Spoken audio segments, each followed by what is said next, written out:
قادر بھائی، میں آپ کی طرف آتا ہوں. آپ چونکہ قانون دان بھی ہیں اور ان چیزوں پہ جو ہے وہ آپ کی مجھے رائے چاہیے ہوگی کہ ابھی جو اسپیکر قومی اسمبلی نے خط لکھا ہے اور یہ کہا ہے کہ الیکشن ایکٹ میں جو ترمیمی ایکٹ تھا وہ نافذ العمل ہے، سپریم کورٹ کے فیصلے پر عمل درآمد نہیں ہو سکتا.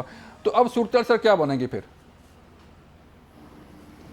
میرے خیال میں الیکشن کمیشن کو یہ سہولت تو حاصل ہو گئی ہے کہ اب اگر contempt of court supreme court جا رہی ہے تو وہ صرف الیکشن کمیشن نہیں بلکہ اسپیکر کے خلاف بھی ہوگا.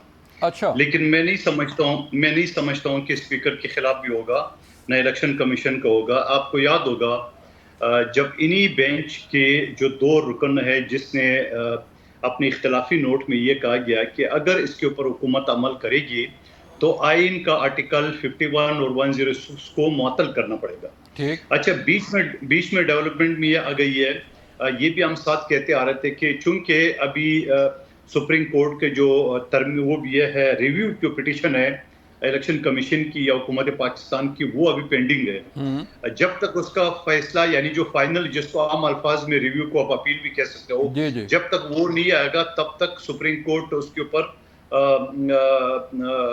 الیکشن کمیشن اس کے اوپر عمل درآمد نہیں کر سکتی ہے. ٹھیک ہے. اب جو نئی ڈیولپمنٹ ہے وہ یہ آ گئی کہ اسی الیکشن کمیشن کے جو ایکٹ ہے جس میں عوام موجود تھی، وہ قانون سازی ہو گئی ہے. اسمبلی نے ان کو امینڈ کر دی ہے، ترمیم کر دی ہے. ٹھیک ہے. تو اس صورتحال میں، اور یہ بھی آپ نے جو فرمایا ہے کہ اسپیکر صاحب نے یہ کہا ہے کہ چونکہ اب ترمیم ہو چکی ہے تو اب اس کے اوپر جو ہے نا وہ عمل نہیں ہو سکتے اور وہ ماضی کبھی اس پہ اطلاق ہوگا. شروع ہوگا. تو اب سوال یہ ہے کہ میں تو پہلے یہ کہتا آ رہا تھا، اور پھر مجھے سپریم کورٹ کے جو تفصیلی فیصلہ ہے اس کے اوپر مجھے قانون کے طالب علم کے ساتھ سیاسی ورکر کے علاوہ مجھے اس چیز پہ بڑی حیرت ہے کہ ماضی میں جو فیصلے ہوتے تھے، یعنی 12 جولائی کو جب شارٹ فیصلہ آیا، جو مختصر فیصلہ جسے کہتے ہیں وہ آیا، تو جو تفصیلی فیصلہ ہے وہ بھی 12 جولائی سے پہلے کی حالات و واقعات کی تفصیل ہوتا ہے. یہ میرے خیال میں پاکستان کی 77 سالہ تاریخ میں پہلا فیصلہ دیکھ رہا ہوں کہ اس کے بعد کی جو محرکات ہیں وہ بھی اس کے اندر شامل ہیں. یعنی یہ کہا گیا کہ جو ریویو داخل ہوا ہے یہ بدنیتی ہے. تو بھائی آپ بات کے جو محرکات ہیں وہ کیوں ڈال رہے ہیں؟ آپ نے پھر یہ بھی لکھ دے کہ موسم بڑا تفصیل ہے، یہاں سندھ میں سیلاب تباہی آ گئی ہے، پنجاب میں ڈینگی آ گئی ہے. تو یہ چیزیں بھی پھر آپ کو لکھنا چاہیے اس میں.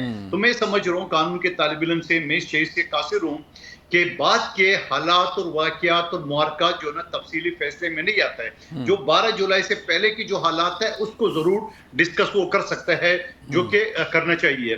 تو میں سمجھ رہا ہوں کہ ایک نئی بیس شروع ہو گئی ہے، اور اس بیس کے لیے اس کا واحد حل یہ ہے کہ پی ٹی آئی یقیناً شاید خٹک صاحب یا ان کی وکلاء اس بات پہ سوچیں گے کہ جو یہ نئی ترامیم ہوئی ہے اس کو چیلنج کر لے.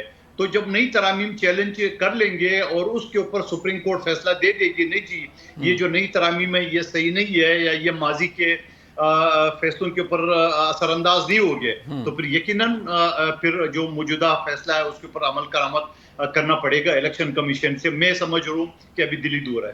تو ابھی سر پھر ایک چھوٹا سا کویسچن اور ہے کہ جو الیکشن کمیشن ہے وہ کس کے جائے گا؟ کیا اسپیکر قومی اسمبلی کا جو خط ہے جو وہ کہہ رہا ہے کہ پارلیمان نے یہ قانون پاس کر چکی ہے، قانون بن چکا ہے، اس پہ عمل درآمد کریں، یا پھر سپریم کورٹ کا جو فیصلہ ہے وہ مقدم ہوگا؟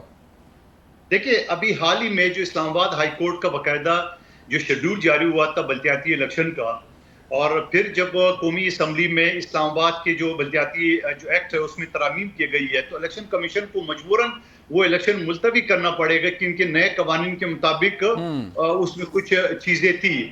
تو میں یہ کروں گا کہ اسپیکر کی خط کی تو ضرورت ہی نہیں پڑنی چاہیے. الیکشن کمیشن کو خود اس چیز کو دیکھنا چاہیے کہ چونکہ نئی ترامیم ہو چکی ہے، اب نئی ترامیم کی صورت میں اس پر عمل تو نہیں ہو سکتا ہے. لیکن ساتھ ساتھ میں یہ بھی عرض کرتا جاؤں کہ جب ترامیم ہو چکی ہے تو اس ترامیم کو پی ٹی آئی نے کسی فورم پہ اس کو چیلنج نہیں کیا. جب چیلنج نہیں کیا ہے تو وہ ابھی ان فیلڈ ہے جسے عام الفاظ میں کہتے ہیں.